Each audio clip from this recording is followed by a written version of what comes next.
Hello viewers, this is ATV special program from Amhara TV, and today my guest is Dr. Salomon Kibret, and he's here to share us his ideas about global coalition for Lake Tana restoration. And stay with us. Welcome, doctor. Thank you for having me. Well, let's start with the first question. As we all know, Global Coalition for Lake Tana Restoration has been doing a lot of things in regarding preserving the lake's natural biodiversity and also in avoiding the invasive weed. So how do you come up with the idea of formulating this coalition? You know, when the news of the challenge of Lake Tana broke, I think last year, following some documentaries the Amhara mass media did, people in the diaspora were shocked, like everyone else here in the country. So everyone was interested to support, because Lake Tana it's a national icon. It's not a regional water infrastructure. It's not only a collection of water. More of Lake Tana is a treasure for the country. So in our life, we have seen one major lake dying in this country. You remember Lake Haromaya, what happened to Lake Haromaya. And people always say if we had done something before the lake vanished, we would have Lake Haromaya still, but that didn't happen. Why? Because we didn't act. So now the challenges around Lake Tana are huge, and the question is, can we support the ground activities so that to restore the lake, and this lake could continue as a major source of economy, or so that it continues to play a major role in socio-economic of this country. So that's how Global Coalition was established. So we were established in August 2017, and our major objective was, people in the diaspora, there were no one coordinating these activities, and there were pieces of activities everywhere. There were some people interested to support the work in Europe, some in Canada, some in the US, and our idea was professionals working on environment, water, who have expertise, who have knowledge of how to do this, how to restore a lake. Can we bring them together and lead this global activity? That was why it was formed. So our objective was to bring together all Ethiopians in the four corners of the world to support the lake, and all resources can come together so that we'll have a structured, a well-designed system to address the challenge of Lake Tana in a sustainable way. And that's how it was formed. So all the members of this coalition are experts in water, environment, and aquatic science, and we are bringing these people because these people have knowledge and experience, so that all the money or the resources we are collecting can have an impact here by bringing the knowledge here and working closely with the environmental authority of the region. Well, do you remember the exact time which triggered you to think of, formulating this coalition? As you have said earlier, you've been watching on TV that different news about Lake Tana, about its danger, the danger it posed on Lake Tana. So, do you remember the exact triggering point? Yeah. And how does it feel to hear that Lake Tana is really in danger? Yes, I remember one incident in July 2017. I wrote a paper on the impact of water hyacinth on Lake Tana and how it should be addressed. And it was published in in an online journal. It's called the Conversation, and then people have read it, and so many people shared it on social media. And there was in late, I remember it was late July. I was in Baltimore, Maryland, and I was in a meeting. And after a meeting, I met this Ethiopian. He's an older guy, and we were sitting and having coffee. And he's a senior guy, very senior. And then he asked me, I have read your paper, and it's very interesting. But is that all what you can offer? Okay, you have said this is the magnitude of the problem. These are the recommendations that need to be done. But are you going to be part of the solution? Or are you done? Is your job just telling people what to do and then walking away? I was not prepared for that kind of question. And then I said, no, as a scientist, my job is, to do research and then write, and that's all. That's all what we have been doing. And before he left, he said one thing that stayed with me for a long period of time. He asked me if I have kids. And I said, yes, I have 2 children. And he said, remember, one day you'll take your kids to Bardar or around Lake Tana. And then if this problem stays there and something happened to the lake, and then your kids will ask you, Dad, you are a biologist. What did you do when this was happening? And then be prepared to answer that question. And then he left. I have never heard from the guy again. That was the only conversation we had.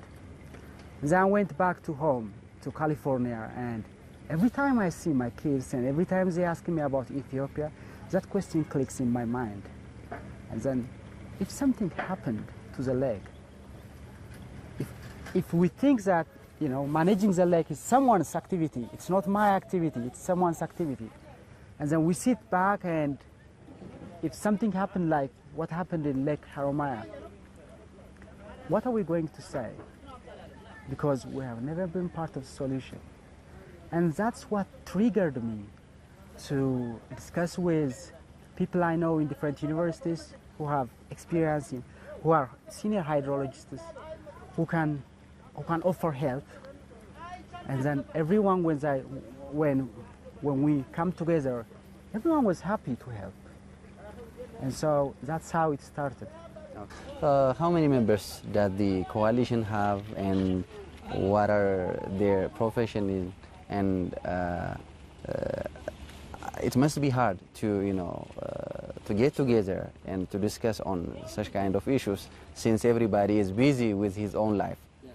So how do you manage that problem or that challenge? How to overcome that challenge? Yes. Yeah, technology. Okay. Yeah, we have over 20 members in different professions. Some of them are IT professionals who help us to develop different monitoring tools. Some of them are hydrologists, biologists, ecologists, environmentalists. We have engineers. We have environmental engineers. We have professionals who studied geography, and so all these different expertise they come together because, and we have agriculturists too. The main issue is, Lake Tana it's complicated. It has agricultural. People have agricultural need. Water will be drawn from this for agricultural purpose, for hydropower. So, and there are people living around, and there is fishery.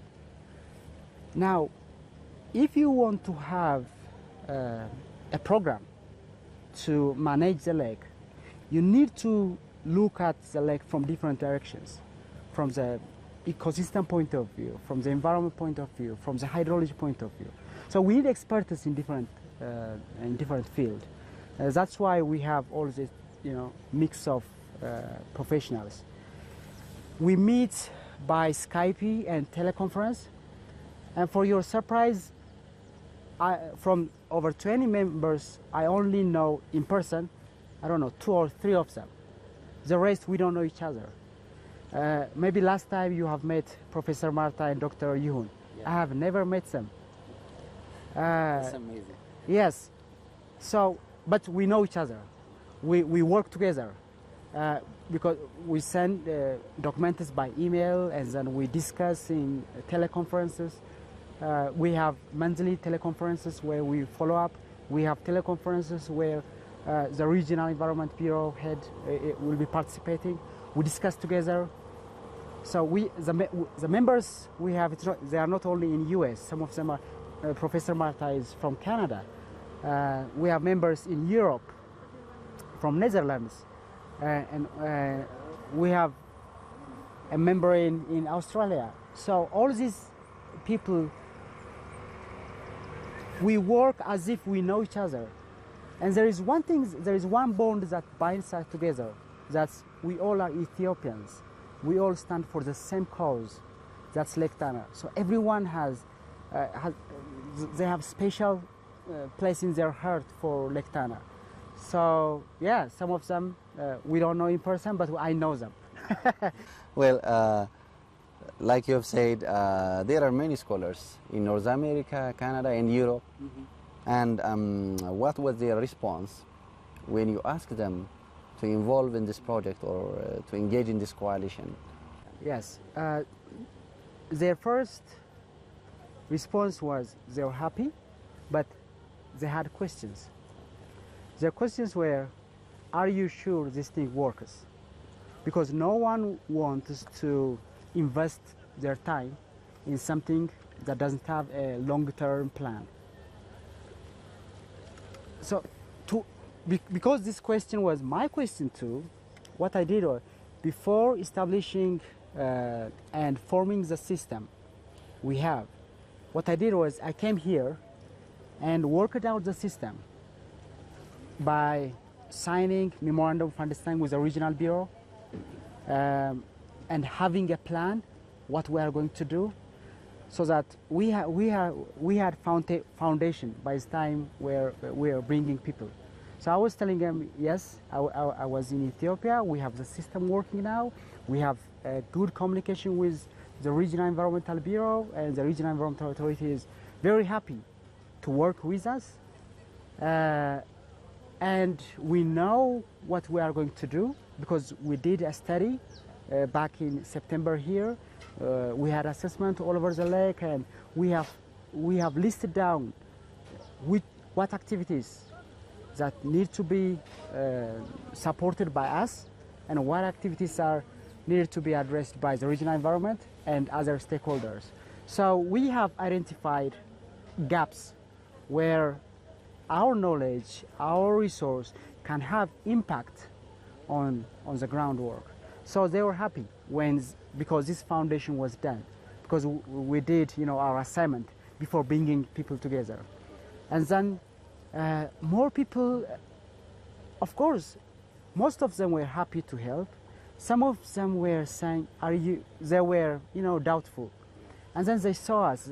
We did our first fundraising in December, and then bought the machine in January. And they were shocked by how things were unraveling, the speed of the work we were doing. And everyone was happy, and people were calling us and, what about in Chicago? Are you going to do fundraising in Chicago? What about DC? What about in Europe, Australia? And people were coming from every part. And so what we did, and what made us very strong, was we formed chapters in different states and countries. So now we have a chapter in most states in US. So people, the way we form chapter is people come together and we acknowledge them to work with us. and then all the resources they collect will be deployed in our central account. So there will be one central system, which is transparent, accountable, and doing the work on the ground. So that's how all the members were happy, and how we have been doing things until now. Well, that's impressive. So what are the basic tasks that you have done so far, especially regarding, you know, the way you collect the money, the way you conduct the fundraising programs in different states, even abroad, even outside US. I remember I heard, I follow your page on the social media, and you have a fundraising podium on, I think, Israel, I think. And there are also ongoing fundraising process. And so what are the basic tasks that you have done regarding the fund, you know, raising programs or process? After conducting the field work here and identified the work that need to be done, and that we quantified it in terms of resources. What resource do we need? And then we started raising the funds to accomplish those plans. So far, we have achieved a lot in terms of finance. We have collected over 250,000 US dollars. The first fundraising was in Atlanta, where we were able to raise 50,000 US dollars, and then in Israel, about 12,500 US dollars, and then we combined the two and spent 65,000 US dollars to buy the first machine, which is now deployed on Lake Tana. And then we conducted a huge fundraising in Washington, D.C., where we were able to fundraise over 150,000 US dollars. And using the funds, before I progress, what's unique about the fundraising in Washington, D.C. was the diversity of people. People from different political background were coming together for the first time in the history. So we were able to bring together, despite, you know, ethnics, despite religious, your religion, despite your political background, whatever it is.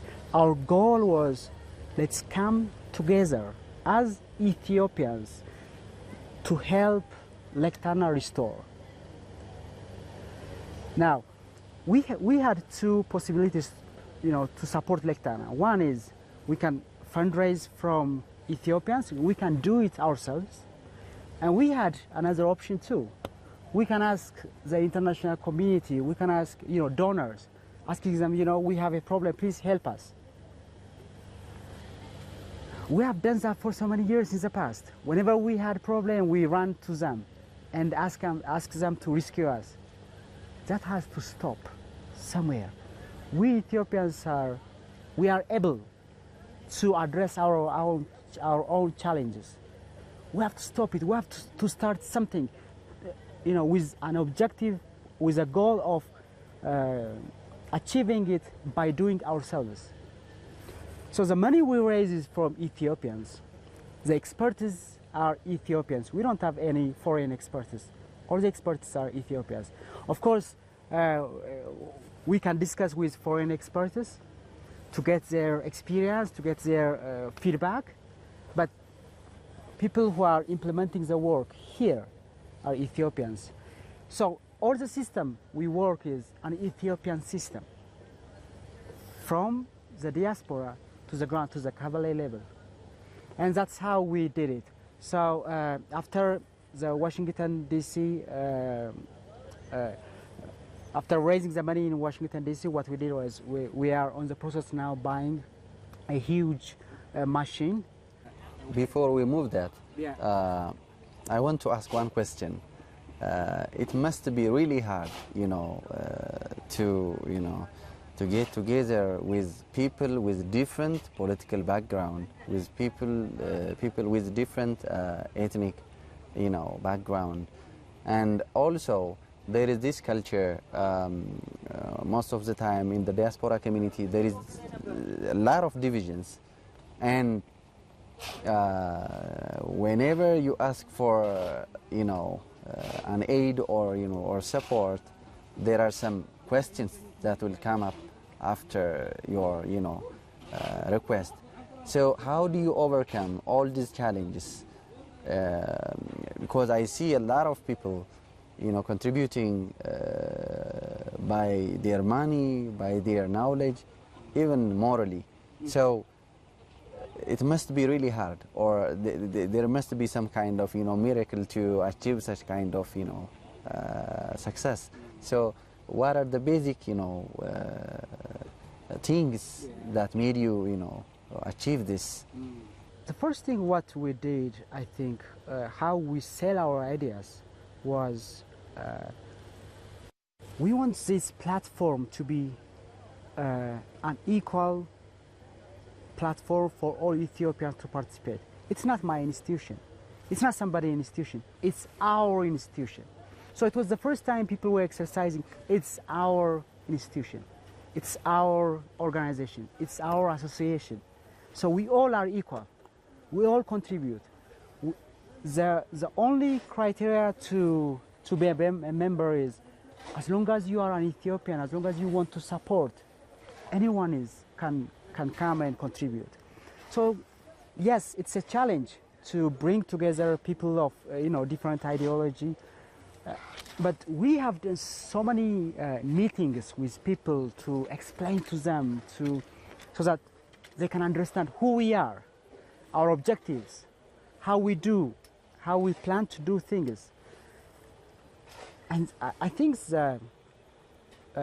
bringing people of from different profession, like we artists were happy to support us. Artist Alamsai Wadajo, she's an icon in DC, and she was happy when we tell She's her. also good in mobilizing the Resources, yes. For Right. Different things. Yes, she has experience, because we don't have experience in fundraising. We need someone who has experience. So when we tell her what we plan, she didn't ask further questions. She said, this is a beautiful idea. And then she asked us, how do you plan to progress? And then we start to work together with her. And we were able to bring, I think, more than 20 artists for free, volunteering. So they all were volunteering for this work. So yes, people who have influential people who can influence the diaspora, they were standing with us. I think the whole success behind Global Coalition is because so many people participated in it, and we were able to bring influential people, and that's how we get here. I hope you have a professional job. I know you are a researcher in one of the well-known university in US, and it must be hard for you, to manage your time and to invest your time in both for the coalition and also for your own government job. So how do you manage this? You know how challenging it is living in the US and trying to contribute some time for volunteering for something. So first we thought that it was a simple exercise, but it was tough, and it required to invest more time. And so we were, I think we were committed. One, we were committed to invest whatever it takes, because our members are living in different parts of the world, and we have a time zone difference. Sometimes I have to stay late or wake up in the middle of the night, to have a meeting with our members. So It's very tough, but if you are committed and if you try, to achieve something which you think is, your where your heart is, and then you'll find time. You'll find time. You can cut your, sleeping time, invest on it. I don't know. I have never slept more than 4 hours. I have to work on this thing. That's really hard. It's very hard. I have 2 kids, so after work, I have to be with them, and then after I put them in bed, that's where my time starts. So yes, it's challenging, but it's achievable as long as you put effort in it. How do you see your colleagues' commitment? We have got the chance to meet Professor Marta and Dr. Yehun, and we have also witnessed how they work relentlessly, to support people here in Bahar Dar who are engaged in working, avoiding the invasive weed. They also gave a training for the local experts how to use the machine that you have bought. And how do you see their commitment, especially the board members? Amazing. It's outstanding. It's more than what anyone could have thought. I think that's one of the things is it helped to us to progress on the speed to achieve what we have achieved so far. We have so many beautiful members who can contribute their time, struggling, with their other assignments. So, members of our scientific committee and our IT committee, or our board members, I think the major thing is Lake Tana is a big thing for them. I think Lake Tana has made us to bound each other. There is this binding.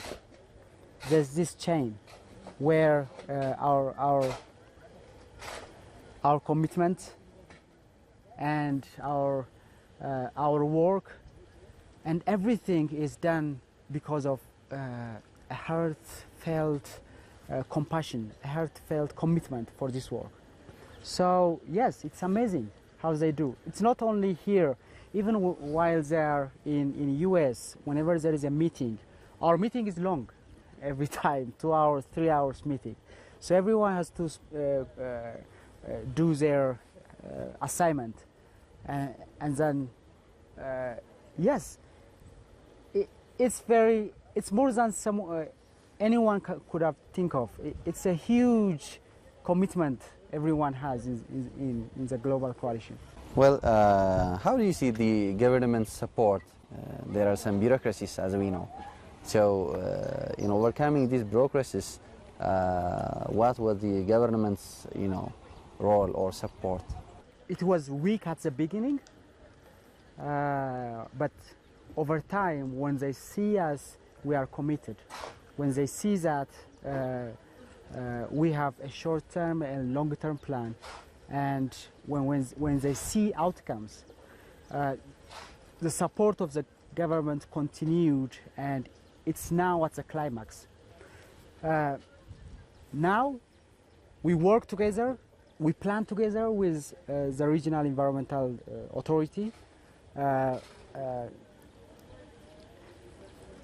Recently, head of the regional environmental authority was in US. We invited him in US to participate in and see what's happening around Florida.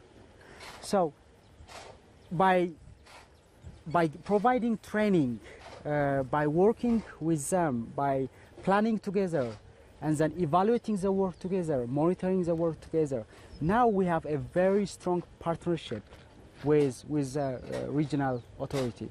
And when Professor Marta and Dr. Yun were there last time, they met with Atogadu, president of the region, and they discussed how we should progress from our work, what our plan should be in our short-term and long-term plans, the role of government on these activities, and I work closely with environmental experts. So we have a very strong partnership now, which got stronger and stronger over time.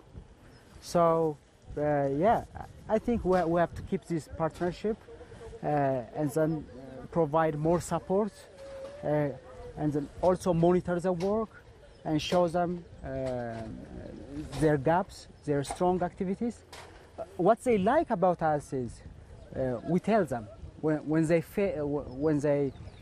are shortcomings. We tell them, you know, A, B, C, D need to be done. They need to be fixed. When they are strong, we applaud them. So that's how we do, and we want to. We don't want global coalition as, you know, a donor. No, we are not donors. We are participants. We want to work together with them, to sit down with them and work it out. We are not telling them, you know, you have to do this, that. No, we want to do it together. So when you see the emotions in our work and the whole feelings, it's like they consider us as an expert in the regional bureau. So the experts, we work together, we tell them, we discuss how can we do it. So always our discussions are, how can we do it? There is a we in there. It's not how can you do it. No, we don't want to feel like we are the donors, we live there and we provide them some support. No, we want to work together with them so that we can be strong. So if this thing succeeds, we succeed together. If this thing fails, we fail together. So that's the commitment we have with regional experts.